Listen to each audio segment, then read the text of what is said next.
You know them today as one of the most valuable companies in the world, employing hundreds of thousands of people and selling pretty much anything you could possibly need. But have you ever wondered how exactly Amazon got started? In this story, we're going to be taking a look at Jeff Bezos, the founder of Amazon, and his journey to becoming a multi-billionaire. So if you want to find out how Amazon went from an online bookstore to billions, then stay tuned till the end. It's 1994, and Jeff Bezos is working as an executive at a large financial company. He earns a great salary, but he's not satisfied. In his spare time, he runs his own website, which he uses to share information about the auto industry. But he wants more. And after watching a TED Talk about the growth of the internet, he realizes that this is where the opportunity lies. But while the internet has become a big thing in the early 90s, it's still a relatively niche hobby. However, something else catches his attention. That year, the New York Times published an article about the growth of online shopping. And just like the internet, e-commerce is still a niche market, but it's growing fast. And so he starts thinking about starting his own business. At first, he considers the auto industry because it's familiar to him. But he realizes that there are already lots of large players in this space, meaning that it would be difficult for a new company to break through. So instead, he looks for a different sector to enter. And this is when he discovers a new opportunity. The book industry is ripe for disruption. There were several big players like Barnes & Noble, but none of them had embraced the internet yet. And so this is the industry that Jeff decides to go for. But before jumping into it, he spends some time doing research. He sends emails to over 200 publishers to ask if they would sell books online if he created a platform for them. And the answer is yes, they're all in. But there is one problem. It's not that easy to get the books from the publishers to the customers. So he comes up with a solution. He will buy the books himself and store them in warehouses. Then he'll sell them online and deliver them to the customers himself. And this way, each publisher doesn't have to deal with building their own website or worrying about shipping. They can just list their books on his website and he'll take care of the rest. So, in July 1995,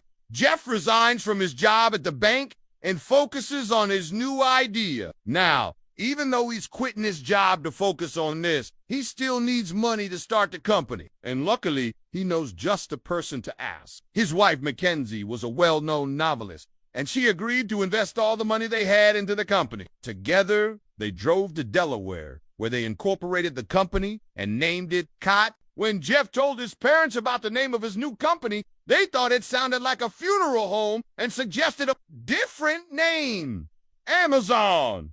The name stuck, and the company was renamed to Amazon.com. Now that he had the money and the domain name, it was time to build a website.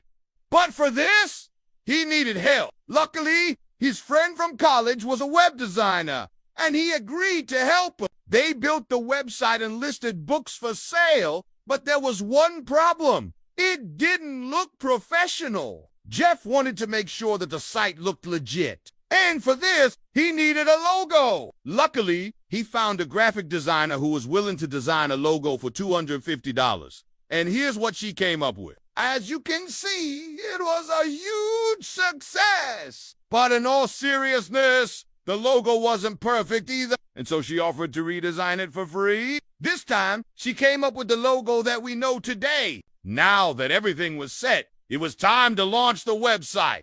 But before that, Jeff wanted to do one more thing. He wanted to send out press releases to some journalists and get some hype around the launch. This worked out perfectly as one journalist picked up the story and published an article about the new online bookstore. And right when the website launched, all the articles went live. This generated tens of thousands of visitors on the first day, but only to book sales. Even though the traffic was high, it turned out that people didn't actually buy any books. This made Jeff realize that they hadn't done enough marketing, and that's why no one knew about the website. So he spent some time reaching out to book lovers online and asking them to try the service out. This also led to some media coverage, and slowly but surely, the company started to grow. But Jeff wanted to accelerate the growth by placing ads in magazines. For example, he placed an ad in Reader's Digest. which cost him $200,000. And this proved to be a good investment,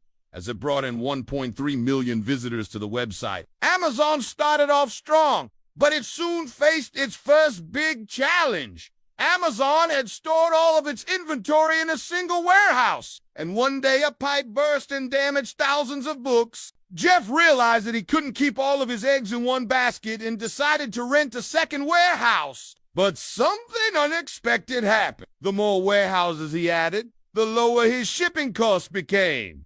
It turned out that it was cheaper to ship a single order from multiple warehouses than from a single central location, and this led to a new business model called Prime. Prime would allow customers to get fastest shipping times and eventually free shipping, and in return, customers would pay a yearly membership fee. While this increased revenue, it also increased expenses. But again, something unexpected happened. As more people signed up for Prime, shipping costs actually went down. You see, now that Amazon had multiple warehouses, they could negotiate lower prices with the shipping companies. This made Prime very profitable and gave Amazon a competitive advantage over other books. By 1998, they were the largest online bookseller in the U.S., and it seemed like things couldn't get any better. That year, they went public at $2 per share and raised $54 million.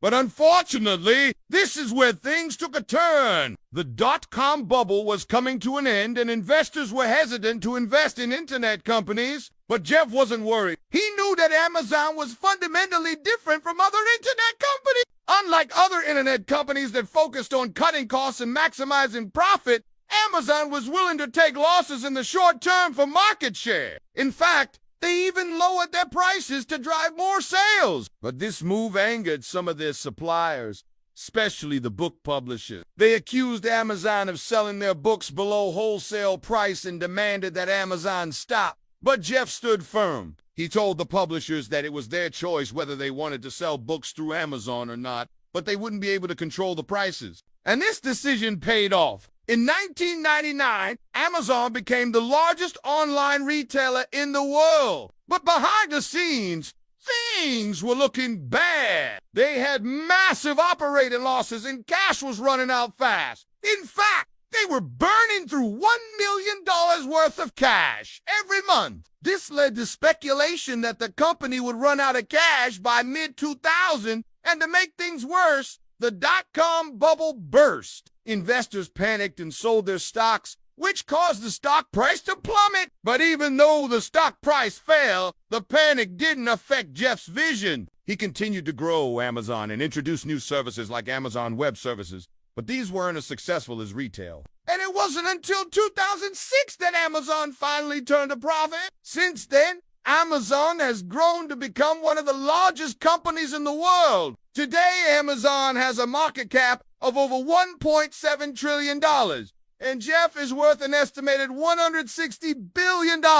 But it hasn't all been smooth sailing. One of the biggest controversies surrounding Amazon is its labor practices. Many of its employees complain about being overworked and mistreated. There are even reports about Amazon's insane interview questions. Here are some of the questions they've asked in the past. Do you ever cry when you watch TV? If you could be any country in the world, which country would you be and why? And tell me about a time you felt. But regardless of what you think about Amazon, one thing's for sure, Jeff Bezos is a legend. We hope that you enjoyed this video. If you did, please make sure to leave a like. We'll see you in the next one.